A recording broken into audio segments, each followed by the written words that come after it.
যে ধর্মনিরপেক্ষতা, জাতীয়তাবাদ, গণতন্ত্র, সমাজতন্ত্র, চারটি মূলনীতি, যেটা আসলে শিক্ষা, সাম্য, মানবিক মর্যাদা থেকে আলাদা, যেটা আপনি আসলে পয়েন্ট আউট করেছেন যে এর কোনটার কারণে শেখ হাসিনা এরকম 15 বছর এরকম একটা ফেসিবাদী হইতে পারলো, এক। আর দুই হচ্ছে যে জনাব মঞ্জুরুল ইসলাম স্পষ্ট বলেছেন যে তিনি আসলে চান যে রাষ্ট্রধর্ম ইসলাম থাক, ধর্মনিরপেক্ষতা বাদ যাক। আপনি আপনার মতামতটা আমরা একটু শুনতে চাই। প্রথমত আমরা মনে করি মূলনীতি সাথে আসলে ফ্যাসিবাদের কোনো সরাসরি কোনো সম্পর্ক নাই। মূলনীতি কি আছে না আছে তার সাথে সম্পর্ক নাই, কিন্তু আমরা মনে করি যে 71-এর পরে যে সংবিধানটা প্রণয়ন হয়েছে সেটা গণতান্ত্রিক আকাঙ্ক্ষাকে ধারণ করে না। সেই জায়গা থেকে আমরা মনে করি যে সাম্য, মর্যাদা এবং সামাজিক ন্যায় বিচারের যে ঘোষণা, প্রতিশ্রুত ঘোষণা, তার ভিত্তিতে আসলে সংবিধান প্রণয়ন হওয়ার প্রয়োজন ছিল।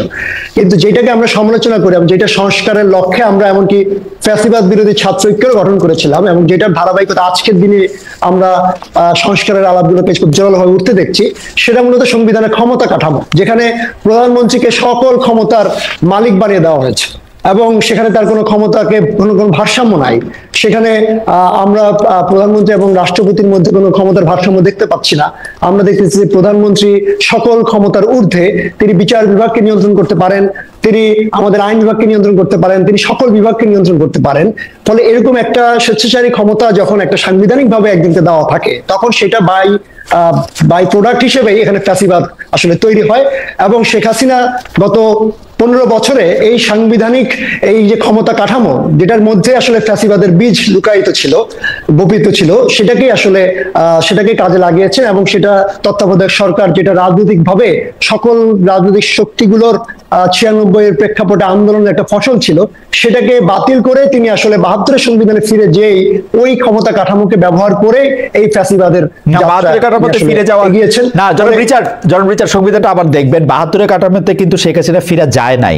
72-এর সংবিধানে শেখ হাসিনা যদি ফিরা যাইতো তাইলে কিন্তু, বা মানে 72-এর সংবিধানে যদি শেখ হাসিনা ফিরা যাইতেন, তাইলে কিন্তু আমাদের অনেকগুলি ক্ষেত্রেই তিনি এরকম ভাবে স্বৈরাচারী জিনিসগুলি করতে পারতেন না। তার পুলিশ, তার র্যাব, তার অন্যান্য বাহিনীগুলিকে ব্যবহার করা যেত না। 72-এর সংবিধান খালি ফলো করলো, সেটা অন্য গল্প। কিন্তু আপনারা মনে করতেছেন যে শেখ হাসিনা যেহেতু তত্ত্বাবধায়ক সরকার ব্যবস্থা বাতিল করছে, যে তত্ত্বাবধায়ক সরকার ব্যবস্থা সংবিধানে আসতে হলো দ্বাদশ সংশোধনী দিয়া 96 সালে, সেইটার জন্য এই সংবিধানের আমূল সংস্কার প্রয়োজন। জনাব রিচার্ড, মানে তত্ত্বাবধায়ক সরকার ব্যবস্থার জন্য সংবিধানের সংস্কার ব্যবস্থা প্রয়োজন না। আমরা বলতেছি যে তত্ত্বাবধায়ক ছিল একটা জোড়াতালির সমাধান, অর্থাৎ এখানে সংবিধানটাই গণতান্ত্রিক না। আমরা একটা গণতান্ত্রিক সংবিধান নির্মাণের পক্ষে, এবং আমরা মনে করি যে যে সংকটগুলো রাজনৈতিক মহলে তৈরি হয়েছে বাংলাদেশে, যে এই সংকটকে পুঁজি করে এখানে ভোটাধিকার কেড়ে নেওয়া হয়েছে, এখানে প্রতিষ্ঠানগুলোকে ধ্বংস করা হয়েছে, এখানে একটা জবরদস্তির ক্ষমতা চাপিয়ে দেওয়া হয়েছে গণমানুষের উপরে, সেটার মূল হচ্ছে সংবিধানের গণতান্ত্রিক সংবিধান না থাকা। ফলে সংবিধানের যে অগণতান্ত্রিক যে ভিত্তিগুলো, আমরা সেই ভিত্তিগুলোকে আসলে পরিবর্তন করে একটা গণতান্ত্রিক রূপান্তরের দিকে আমরা যাত্রাকে আমি মনে করি যে একটা স্থায়ী সমাধান। সেখানে তত্ত্বাবধায়ক একটা বন্দোবস্ত ছিল, কিন্তু আজকে বাংলাদেশের 24 প্রেক্ষাপটে পরবর্তী বাস্তবতায়, এতদিনের লড়াই এবং অভিজ্ঞতার বাস্তবতায় আমরা মনে করি এই লড়াইটাকে একটা রাষ্ট্রের একটা গণতান্ত্রিক সংস্কারের লড়াইয়ে রূপান্তর করা প্রয়োজন। জনাব রিচার্ড, আমি একটু আমার 2 পয়সা এখানে দিয়ে রাখি। প্রথম কথা হইলো যে সংবিধান দেখা শেখ হাসিনা ক্ষমতা চালায় নাই। শেখ হাসিনার ক্ষমতা আপনি যখন আইন কানুনের মধ্যে এটা দেখবেন, গত 15 বছরের মানে শাসনে অন্তত 1500 বার তিনি সংবিধান লঙ্ঘন করেছেন। সংবিধানে গুম, খুন, নির্বাচনকে ম্যানিপুলেশনের কোনো রকম কথা নাই। সংবিধানের মূল কথাটাই তিনি মানেন নাই, যেটার মধ্যে লেখা আছে প্রজাতন্ত্রের মালিক হইল জনগণ, উৎস না কিন্তু। প্রজাতন্ত্রের মালিক হইল জনগণ। তিনি সব ক্ষেত্রে সব জায়গায় বলেছেন আমি বিশ্ববিদ্যালয় দিয়েছি, টেলিভিশন দিয়েছি, উনি নাকি দিয়েছেন এগুলা।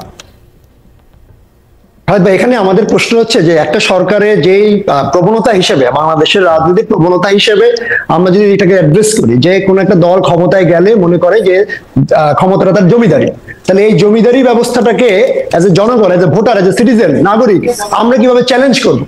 আমাদের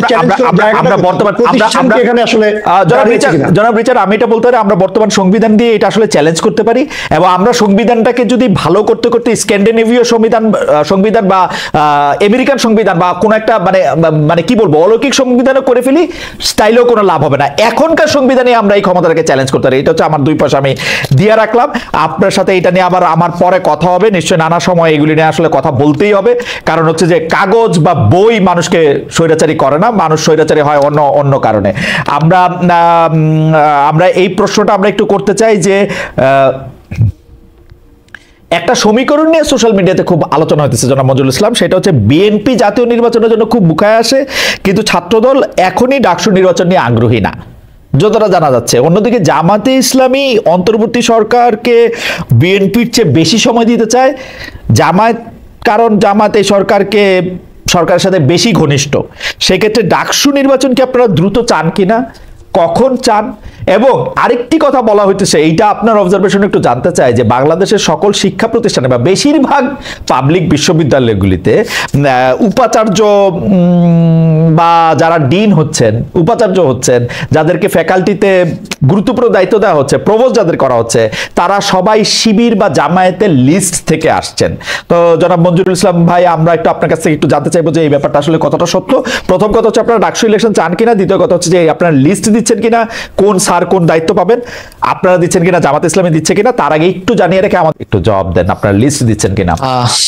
জি ধন্যবাদ। প্রথম হলো যে এখানে যে অভিযোগগুলো নিয়ে আসা হচ্ছে ছাত্র শিবিরের ব্যাপারে, ছাত্র শিবির আগে ভিসি পভিসি বা ক্যাম্পাস গুলার বিভিন্ন ব্যক্তিরা যারা মানে এখন ক্যাম্পাস পরিচালনা করছেন বা প্রশাসনিক, এখানে ছাত্র শিবির লিস্ট দেয়া বা এই জাতীয় যে অভিযোগগুলো আসছে এগুলা আমি মনে করি সত্য না। ছাত্র শিবির কোনো ক্যাম্পাসে বা প্রশাসনে কাউকে নিয়োগ দেওয়ার এখতিয়ার রাখে না, এটা এখতিয়ার হলো সরকারের বা এই মন্ত্রণালয়, যে মন্ত্রণালয়টা হলো শিক্ষা সাথে রিলেটেড বা ইউজিসি, তারা এটা নিয়োগ দিয়ে থাকে।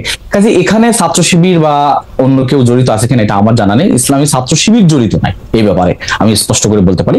দ্বিতীয়ত হলো যে জামাতের সাথে সরকারের ঘনিষ্ঠতার ব্যাপারে আমার মনে হয় জামাতের আমির বা জামাতের যারা কর্তা ব্যক্তি আছেন তাদেরকে প্রশ্ন করলে সবচেয়ে তারা ক্লিয়ার করতে পারবেন। আমি আমার জায়গা থেকে বলতে পারি যে এই সরকারের সাথে আমাদের কোনো সম্পৃক্ততা নাই।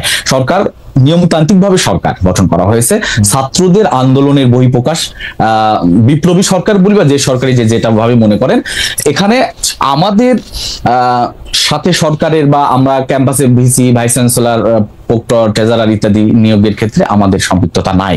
আমরা মনে করি যে নিয়মতান্ত্রিক ভাবে এটা নিয়োগ হচ্ছে। ডাকসু নির্বাচন নিয়ে আমি আমাদের কথাটা বলতে চাই। ডাকসু নির্বাচন নিয়ে আমরা আমাদের বক্তব্য স্পষ্ট করার চেষ্টা করে যাচ্ছি যে ডাকসু নির্বাচনে ইসলামী, শুধু ডাকসু নির্বাচনই না, প্রত্যেক ক্যাম্পাসেই ছাত্র সংসদ নির্বাচনের ব্যাপারে আমরা চাই দ্রুত সময়ের ভিতরে নির্বাচন হওয়া উচিত। এই জন্য হওয়া উচিত। বিগত দিনে ক্যাম্পাস, আমি যদি মনে করি, আমি যদি বলে থাকি তাহলে খুব অসত্য হবে। আমরা যে প্রায় এটা শুধু মাঝখান দিয়ে একটু বলি মঞ্জু ভাই, আপনি কি এই জাতীয় ইলেকশন হওয়ার আগে ডাকসু নির্বাচন চান? না, সেটা আমি বলতেছিলাম, সেটা আমি বলতে চাচ্ছি, সেটাই বলতে চাচ্ছি যে বিগত 30 বছরে ছাত্র সংসদ নির্বাচন হয় নাই, এক্সেপশনাল ঢাকা ইউনিভার্সিটি ডাকসু নির্বাচন, নুরুল হক মুরদের সেই নির্বাচন ব্যতীত আর নির্বাচন গুলা বাংলাদেশে হয় নাই। যেহেতু ক্যাম্পাস গুলা নতুন উদ্যমে, যেটা মানে ভিসি থেকে শুরু করে নতুন ভাবে স্টার্ট হয়েছে ফ্যাসিবাদের বিদায়ের পরে, এবং একটা সুন্দর পরিবেশ দেখা যাচ্ছে, আমরা চাই খুব শর্ট টাইমের ভিতরে ডাকসু নির্বাচন হোক এবং সেই ডাকসু নির্বাচনের মাধ্যমে ছাত্ররা তাদের নির্বাচিত প্রতিনিধি পাক।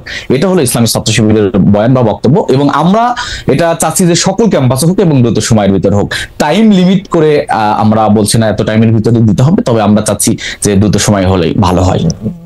আবার একটু যদি মানে আবার যদি একটু মানে এটা যদি এরকম হয় যে